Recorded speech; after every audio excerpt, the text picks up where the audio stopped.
Welcome to Savita Lecture Cast series. Topic for today's discussion is space infections. In this series, we learn about suprahyoid spaces. Suprahyoid space comprises the sublingual space, submandibular space, submental space, lateral pharyngeal space, peritonsillar space.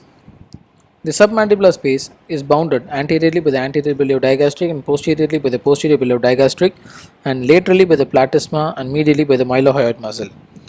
It communicates to the sublingual space through the posterior border of mylohyoid and submandibular duct. It communicates with the contralateral submandibular space through the midline connective tissue, and submandibular space communicates with the submental space through the anterior belly of digastric. It communicates to the lateral pharyngeal space through the styloglossus muscle or the pharyngeal constrictors. Contents of this space are submandibular gland, facial artery and vein. Clinical features include intubation, erythema and swelling of the submandibular region with obliteration of the mandibular line extending until the hyoid bone. Management of submandibular space involves a stab incision 1 to 2 cm below the lower border of the mandible and a blunt dissection to expose the space, pus exudation and a placement of a corrugated rubber drain to ease the flow of abscess outside. The sublingual space is bounded by the oral mucosa superiorly, mylohyoid muscle inferiorly, and medially the muscles of tongue and laterally the lingual surface of mandible. Sublingual space communicates with the submandibular space through the posterior border of mylohyoid muscle. It communicates to the lateral pharyngeal space through the buccopharyngeal gap. Sublingual space communicates to the epiglottis through the dissection planes of the intrinsic muscles and thus increasing the risk of aspiration pneumonitis during intubation. The contents of the space are sublingual glands, Wharton's duct, lingual nerve, sublingual artery and vein. Clinical feature elevated tongue, and the tongue cannot be extended beyond the vermilar border of upper lip. Management involves a intraoral incision in the lingual sulcus through which a hemostat is passed beneath the sublingual gland in an anteroposterior direction and a drain placed. Submental space is anteriorly bounded by the inferior border of mandible, posteriorly a fascia between the hyoid and inferior border of mandible, superiorly the mylohyoid muscle, inferiorly the investing fascia, medially the investing fascia and laterally the anterior belly of digastric. Submental space communicates with the submandibular space through the anterior belly of digastric, and similarly the vice versa is also possible where the submandibular space can communicate to the submental space through the anterior belly of digastric. So infection between these spaces are easily interchangeable. Contents of the submental space includes anterior jugular vein, and the clinical feature is limited to the point of chin and to the region immediately below it. Fullness of the submental space is also noted. Management: a transverse incision in the skin below the symphysis of the mandible and a blunt dissection in an upward and backward direction is performed.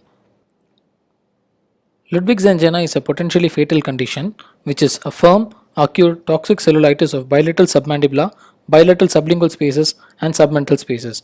Usually it is of odontogenic origin and the infection spreads faster from one space to another space and thereby leading to a life-threatening situation called Ludwig's angina. Here the term angina is used because most of the patients present with choking or strangled feeling, and hence the word angina is added along with the author's name Ludwig's. Lateral pharyngeal space is anteriorly bounded by the palatal musculature, buccinator, superior constrictor, stylohyoid and the posterior belly of digastric.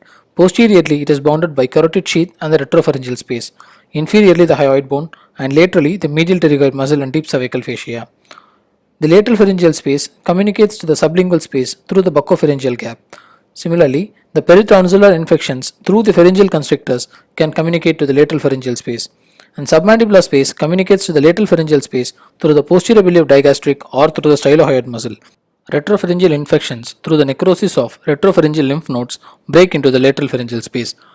Pterygomandibular space communicates through the anterior border of medial pterygoid muscle or the posterolateral surface of buccinator or the superior constrictor muscle to the lateral pharyngeal space. Buccal space, by communicating to the pterygomandibular space, can spread an infection into the lateral pharyngeal space. Similarly, submesenteric space infection, by finding a way into the pterygomandibular space, can again spread into the lateral pharyngeal space. Thus, lateral pharyngeal space acts as a bridge between the maxillofacial infections and deep neck spaces. Clinical features of lateral pharyngeal space includes a firm swelling with the surrounding erythema lateral and anterior to the sternocleidomastoid muscle. Difficulty in flexing and the turning of the neck is noted. Trismus, dysphagia and dyspnea are characteristic features.